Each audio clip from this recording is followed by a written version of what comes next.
exactly work out for them. I feel like SBTC Esports, they know how to counter this. What do you think, Gamer Nissan? Yeah, for sure. I mean, well, what we're seeing right now from Alliance is effectively their best form, right? This is the Alliance that we've seen play throughout the Singapore Region Icon series. You know, going into SSC, we also saw similar ideas where they also had a very powerful bottom side with the Rakan Zaya kind of combo. And Alliance right now, I like what they're trying to pick up. SBTC, though, what they're saying is that they want to be able to mechanically outplay them and be able to out-macro them by having the Galio matched with the Fiora. Yeah, that's exactly the kind of situation that SBTC want to be in. They want to be in a zone where they can play it out this way, mechanics max you, and something really spicy might be coming out here. Let's wait and see. I don't wanna say something and be proven wrong, but we might be seeing some role swaps come in. Let's just say the least. Okay, well, we could see the Ashe mid, and then they play to try and shut down the side lane. That we've seen that happen before with Team Flash, so it's not an entire leak, Omo. But oh no, SBTC it's spicier than that if it's what I think it is. All right, well, yeah, we'll see. Forward to that. SBTC Esports will wrap up with the Kai'Sa, though, a lot of late game scaling, and that's very good for this team. Yeah, I mean, SBTC, they love to take these kind of skill matchups. Fiora into Riven, that's exactly the kind of matchup that they want to take. I'm just super hyped. I'm waiting for the panel graph to come up on the screen. I want to see who's playing what champion, and I hope I'm proven right, because this is exactly the kind of thing that I love to see from Alliance in the Summer Cup, and I hope that they replicate it this time around. Yeah, I'm just so happy that we're seeing so much personality come out from each of these teams. Yeah. It has just been, you know, so unpredictable in terms of the drafts and in terms of what kind of game we can expect from each of these matchups. And this is going to be game 2 for SBTC Esports and Alliance. Raven Twist the Fate. Let's go, boys. Raven's playing TF. Vecky's playing bot Ashe. We are in for a ride, ladies and gentlemen. Alliance versus SBTC Esports. Casters, over to you guys. Yeah, we're absolutely sending it as we go into game number 2. Alliance has said, you know what, that game we shouldn't have lost. Jelson was a monster, the Mundo was untouchable until he wasn't. So TJ, they've run it back, they've said, you know what, Jelson, do what you do best. Carry, play the Kha'Zix, we got so much CC, the world is your oyster. And not only that, but passing the Ashe to mid lane really raises some in. Okay. Oh, okay, that's a flash burn very early on, as SSK says, why is everybody here in the mid lane? Oh, challenged here.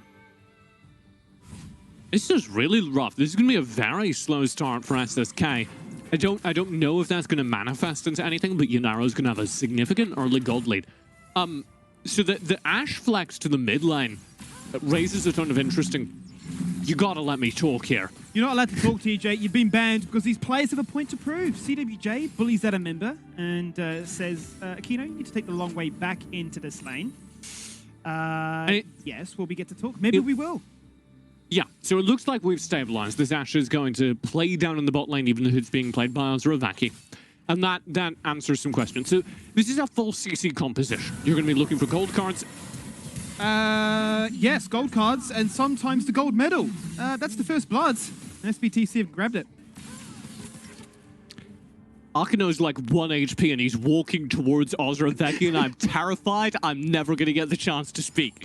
This is all about the stuns. I'm going to say this really quickly. Alliance are all about the stuns right now. They're relying on the enchanted crystal arrows from Azuravaki as well as the gold cards coming out from Raven. And if they can combine those, they have a chain of CC that can be followed up upon by CWJ on the Gragas, which means that all the damage kind of needs to come from Jelson and SSK. They need to be the front line and they need to be able to pick off key targets. Beautiful speed run there. Couldn't have said it better myself. As the fight does now continue, perfectly timed as TF is the focus. Oh, but look at CWJ! Evaporated! Gone in a heartbeat. Blink and you'll miss it. And the 4-man strength squad here of SBTC are out for blood, hunting in the night to get that second. But it's not before Azuravaki answers back with a kill of his own, and Julie with the clutch barriers enough to survive. You're kidding and me. Also TF on the Vi, literally 1 HP to their name. They have 2 HP combined, and it's enough for SBTC to walk away with a big win in the bottom lane, and CWJ is going to press this advantage, I swear. No, okay, they were going to reset, thank God. So this is all about, right now, SBTC trying to just put this composition in the dirt before the CC chain comes online. Because for these first couple of levels, you don't have the enchanted crystal arrow. You can already see the beginnings of this composition being really scary, as the gold cards are quite often chaining with CWJ's Gragas. And that's just a month of stun if you get hit by it. Imagine how deadly it's going to be once the enchanted crystal arrow is here. but So it's close. not yet, which is why SBTC pressed that early fight down bottom. But it isn't without Alliance answering back, saying we might not have the ultimates, but we're still keen to brawl. We're keen to take these trades wherever we can find them. We don't want to allow SBTC that free run into that 5-minute mark. Well, it's through the two that are online, right? Like I just said, you're looking at Raven and CWJ as the sources of stun that are already online, and they're playing through that. Topside is where they are right now, as they are hunting out to see what's available. They are going to spot that their red buff is there for the taking. TF is in the area, and he's pathing towards it. But it looks like the ultimate prize here. Put some pressure onto your Nero. Get the timing down, Pat. 30 seconds for the Drake, 30 seconds for the Herald, and another gank's going to take place. Of course it will. Aquino! Oh, this time he falls on down. 1 HP is not the clutch number anymore. It is an answer back. Yeah, gets the kill. support for mid. SBTC take that any day of the week. And this is the kind of flip side for SBTC. They have a ton of mid and late game power in the Kai'Sa, in the Ziggs. They do so much burst damage, and Alliance are running a very lightweight composition. They do not have a ton of HP or tank. So all SBTC want to do is get their big burst damage online and start one-shotting members of Alliance. And if they can do that before Jelson is picking them off and assassinating them, before the stun chains are just killing their own squishy characters, then they'll win this game. If we get into late game with both these comps online, it'll rely entirely on the duel between CWJ and Arkano as the two big tank members, as the two denial members who can keep their team alive. Here's the Drake. They're going to be the bodyguards in this game, saying, you shall not pass. No reference to anything that I know of, obviously. We're not going to discuss that one. We're going to be focusing For on the legal game reasons, here. not a reference. Just a set of words. Absolutely nothing was said here as SBTC say, you know, first Drake, that's us. You're not going to contest it. Why would you? Go for the Herald, get some power elsewhere on the map, and play for the lane states. Find those item spikes to hit these CC chains. Out goes the Repose, cancel at the gold card. The focus now is on towards the Ziggs, flashing away, flashing into the Kha'Zix, a freebie for him. He does take out Twisted Fate in the process. It's a 1-for-1 so far, but CWJ has gone already, and now Jelson is getting resets, buddy hopping all over the show, taking down names, getting fed, and getting in the best place possible as the Kha'Zix. And that fight might be a win for Alliance, because this is the Jelson show. This entire game is predicated on the assumption that Jelson can win it. So Jelson gets a Rift Herald, that's going to be gold in his pocket. He gets 2 kills, that is gold in his pocket. And I struggle to see that as a win for SBTC, even though they trade well in that team fight. The fact that Jelson gets bigger should be very worrying, because everyone else is just kind of here to apply stuns. It's in a way Jelson and his 4 supports. There's a valid point also brought up on the desk as to where this Ashe could have gone. We have already seen, played by Team Flash in the plains, and Ashe planted in the mid lane. It was designed to just shoot out arrows on cooldown, on repeat, elsewhere across the map, stop the split push, and deter the fight, and that worked out phenomenally. Same principle here, a lot of CC, and the ability then for the Twisted Fate to rock up to the party as well. Now the pressure is going towards Fiora. Love to see it. Herald is summoned, instantly destroys the first turret that Alliance will find. Look at that use of Destiny from Raven. Explosive cast, 2-man taunt as well, a lot of CC, but little follow-up just yet. Julian in trouble, he's locked inside the river on his own. Satchel charge to run away. TF the focus now, as they've already collapsed onto one. Another 1-for-1 trade, they're always trading. That's the most important part to keep tabs on, as 6 minutes in, the gold lead is still very small. And Jelson gets more gold, not only from the first turret that he just broke in the top side, but also from the kill onto Kiril. So Alliance, despite being at a gold deficit here, are kind of winning. Because this is their composition, feeding money into Jelson before this game even really begins for them, because they don't yet have the Ashe combo online. They don't yet have the full damage from Ozraveki. And it's kind of interesting he's gone Blade of the Rune King. I was almost anticipating a more supportive build from him. Blade of the Rune King is going to provide a decent damage spike. This is going to very likely turn crit for this Ashe. And that's going to mean that there's a second damage source in the mid-late game if they can keep Ozraveki alive. And you might be like, how do they do that? They don't really have any tanks. Well, the weird thing about playing an assassin composition like this is that because Jelson is so scary, SBTC have to full focus on him during teamfights, which means they can't spend that time diving Ozoreveki on the Ashe. They're going to have to play defense, which acts as a kind of tanky frontline.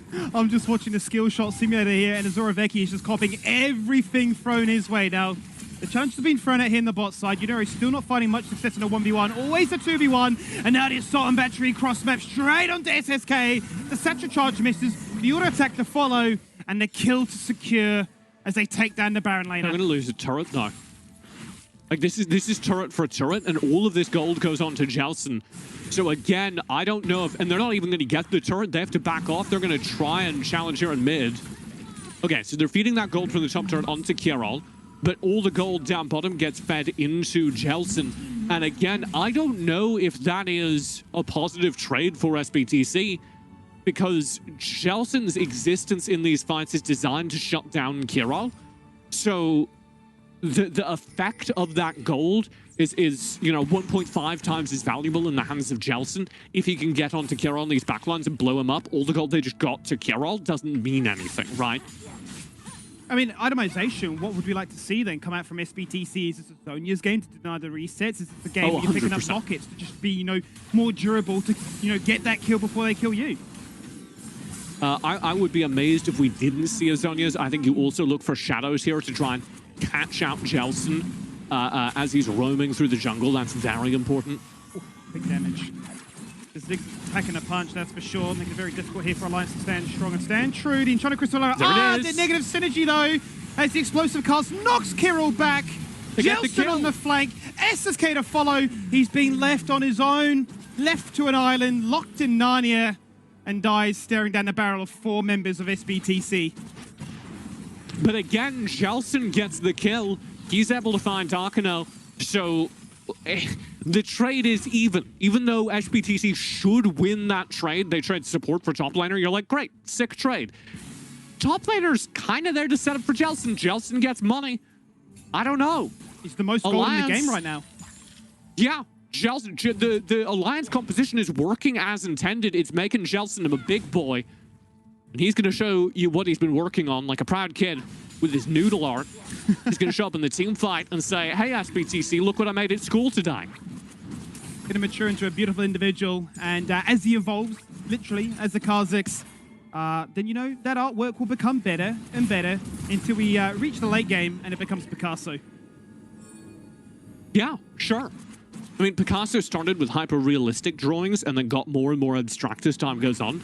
So I don't really know how to map that onto this Kha'Zix's evolution through the game. But sure. True, true. I mean, hyper-realistic noodles. Love to hear it, love to see it, love to eat it.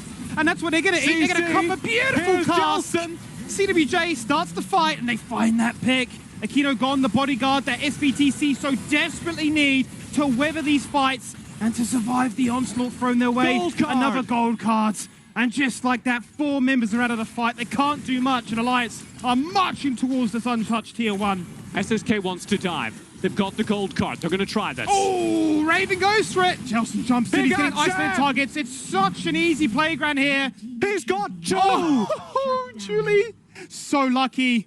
He nearly found a triple, but Jelson and the boys are putting in work. This is one of the most exciting compositions I've ever seen a team execute in Wild Rift. Putting all of your money onto a Kha'Zix, drafting full stuns, full displacement around him, and believing. And Alliance have that faith. Alliance's fans should have that faith by now in Jelson, in the jungle, as he manages time and time again to dance through these team fights untargeted and find kills. One of the things you called out at the very beginning of this fight that was the right call was, wow, they sure focused Arkano. Because Arkano is kind of the only character over on SBTC that can stop that style of play. His AoE taunt is really scary if you're Jelson, because he can keep up with you, he can lock you down, and it doesn't much matter who you're targeting, because the AoE encompasses all of the AD carries, all of the backline players that you're trying to protect if he plays it right. So watch the dive from Jelson, but also watch what Arkano is up to, because it really is a duel between those two players. SBTC going back onto the map, the third dragon of the game, up in 30 seconds. But before that, they want to siege. They want to press their split pushing advantage. They want to enable Unero to say, we don't necessarily have to group. Let's break open the base. Let's open up those separate win conditions. A nice riposte and a good flash after as the gold card. They're taking inhib. They are pressuring that inhib, as you say. It's already down to one plate remaining. SBTC putting out a lot of work. And they're forcing Alliance hand. The cask again. The focus is Aquino. The dash in from TF. But it's not enough. They haven't found that kill. They haven't crippled their health bars enough. The Dragon at distant afterfall. TF is inting. He's jumped in and gone for the play. Oh no, Aquino's crashed on down, but he's already a dead corpse on the floor. They're getting baited by this inhibitor. It's too juicy of a target. And they're not done yet. They've called in the cavalry. And Unero is here. Okay. I think you're absolutely right. He wasn't sitting there. TF trying to make a very aggressive play, force that inhibitor turret down. You understand the risk he's taking there, because if they do get that inhibitor, that's a massive gain for SBTC. But you wait another second, you get the TP, you have a very favorable fight down there, and instead he forces the play, and now it's a 50-50 chance. It's a coin flip on this fight for this Dragon, and this is an Infernal Drake. It's very important to this game, and it's just going to come down to raw teamfight execution. Game is as close as anything so far. 14 minutes and only 2K separating these two. Oh, no. Oh, no. Jelson's gone. It's an all-important shutdown, the biggest shutdown you'll see here today. It is the Kha'Zix comp, but he's gone. Unero's surviving just for the meantime. Oh, he dashes away. It's not enough. He falls on down. They found that one-for-one trade, but SBTC were member strong, guarantee their third Drake of this match. They put Arkno out there on a fishing line. Say, hold on to this, bud. And sure enough, Jelson bites. He goes in trying to burn down Arkno again, pick off that Galio, the hard counter to their composition, and just gets pulled in hook, line, and sinker, full CC combo. And now SBTC want this Baron. They've taken the bait again, haven't they? The Baron dances there. 4v5 they go. Ziggs already exploding into action. Raven double summoners. It doesn't matter. SSK gets the kill though to answer back. But now stopwatches, Zhonya's, they're all being used. The stasis effects, the resets, the chance to try and find these cooldowns again. Jelson's back, but Jelson's gone again. They stopped the Baron, but they're trading so heavily. And, I mean, SBTC are loving it. Okay, but you can see... Oh, dear. Okay. You can see the setup that I was talking about kind of becoming a really serious threat a few moments ago. Because of how much threat Jelson is offering, if they operate simultaneously in a team fight, SBTC need to choose between focusing down Ozraveki and focusing down Jelson. They need to choose one of those targets, and if they ignore either one of them, they're going to lose the fight. So they need to force one of those targets away, then threaten the other. And they get very lucky here, as Ozraveki doesn't have the positioning to engage at the same time as Jelson, but we're here for round two. We're back to live. We're on to the Baron. Another Zhonya's, another chance to try and survive in this one. Ozraveki's already burnt that ultimate. He's flashed away. He survived for the meantime. The Baron is still there, getting closer and closer. By the second of smite range. Have they stolen it? They have not been successful. He's got two, but they've taken down two. They're looking for the third, and they will.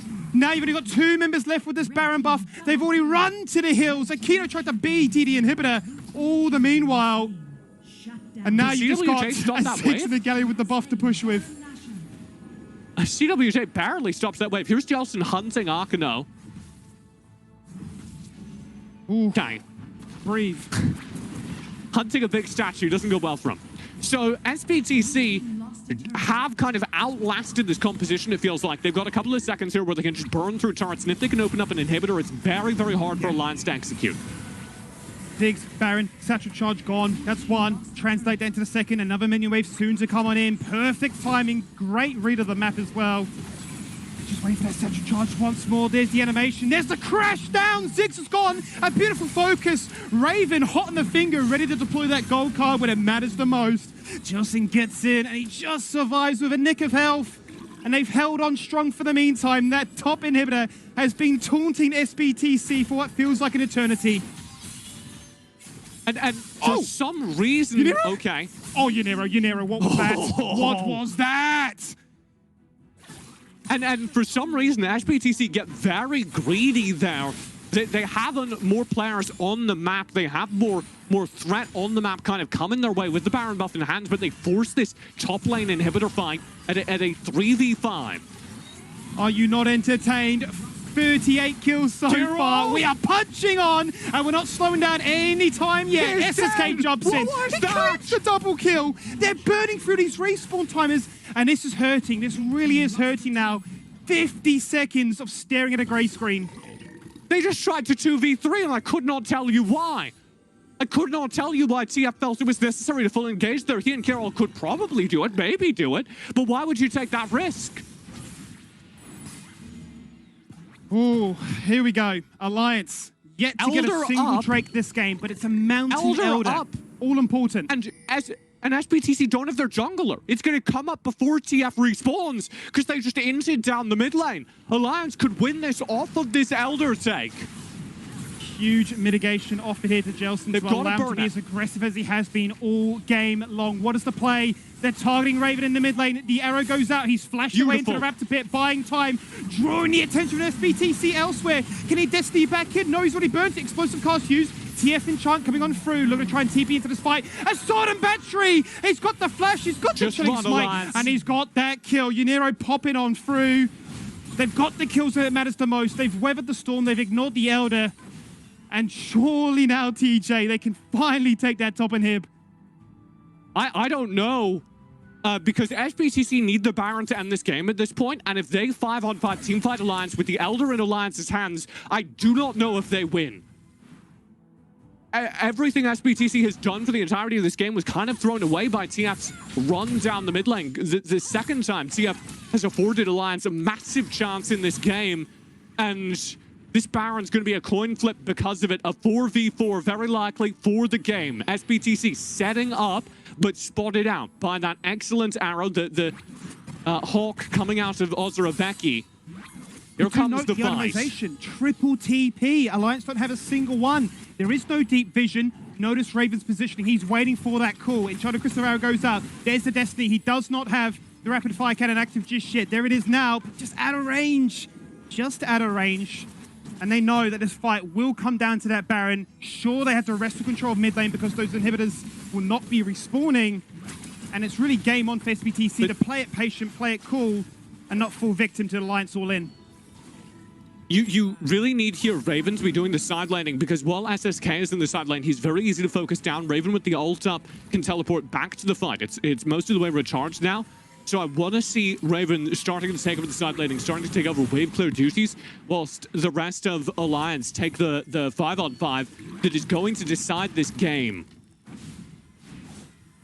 They've got the vision control, but Hawkshot, what a beautiful skill that is, completely mitigates any kind of face-checking equation that may have been considered there. That Hawkshot Destiny may win them this game. Yeah. Because Alliance at all times know what SBTC are up to, meaning that the Vietnamese team cannot operate their typical ganking setup. And check this out, Raven's doing exactly what I asked him to. He's just split laning, he's got the Destiny up, he needs to teleport back, but he can see that everyone's in the middle of the map right now, so he's just going for an inhib. SBTC caught between a rock and a hard place right there. Arrow goes out, delays the recall. He's going for the game. He's taking that inhib, he's working onto the Nexus. He's got a PD. He's stolen the game. Oh no. Alliance have won the game with a backdoor and broken the deadlock.